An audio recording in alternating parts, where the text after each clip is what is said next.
we've talked about ways to use this starting from the computer. So now going the other way, when you're out in the field and this is your only camera, and the iPhotos, which I don't use because I run my life through Lightroom, I use the camera app, and we are here, and let's see, I want to go back, and down at the bottom right, you see the blue. I tap on the camera. So if you're taking a picture and I got my horizon line going nuts there. If you tap on the screen and drag up, you are adjusting, let's see, I want to be in, tap on the exposure. And you drag up, you're increasing your exposure, and you drag down, you're decreasing your exposure. So you take the picture and it goes into your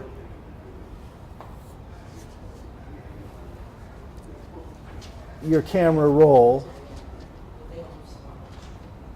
So it would go into, typically, unless you had done something else, it would go into, I think it would be just camera roll, because that iPhone photos is a collection. So at the top, it would just go into the all photos.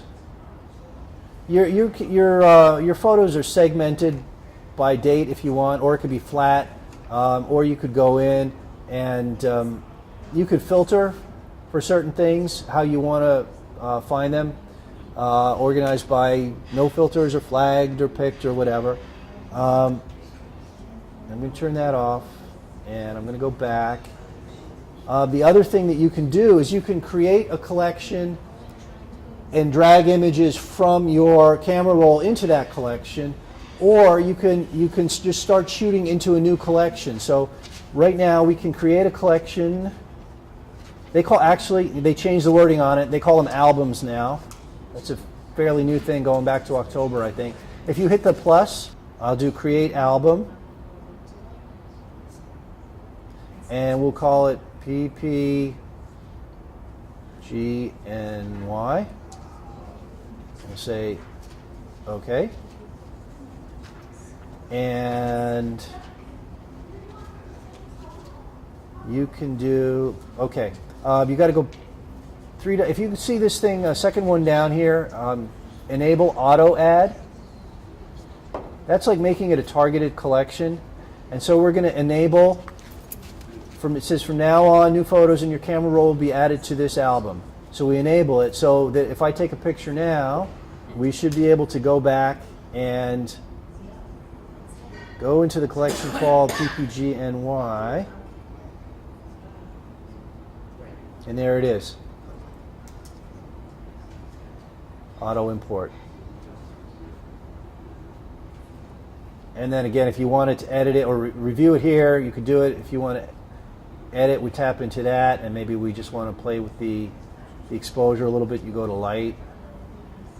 If you didn't like the color balance, you could go to color and just cool it down or warm it up a little bit maybe, and we'll say that's okay. So you can go through and you can take a whole trip and you can name that trip whatever name, and every picture you take is automatically put into that album. And if that's done in conjunction with what I showed you before of putting them into the folder where you've directed it on your hard drive, you have more control over it. And that folder is delineated by date. So you got a whole lot of subfolders within that iPhone folders. And then once you have it on your iPhone, and within here, you can do other things with it. You can share. We do share here. You can open it in another app or edit it in another app like Photoshop Fix or Mix. You could open it in Adobe Spark, and you can open it in one of these other apps, and then you could post it to Instagram, or you could share it with a friend or post it to Facebook. So there are a bunch of things you can do. These are tools that are built in here.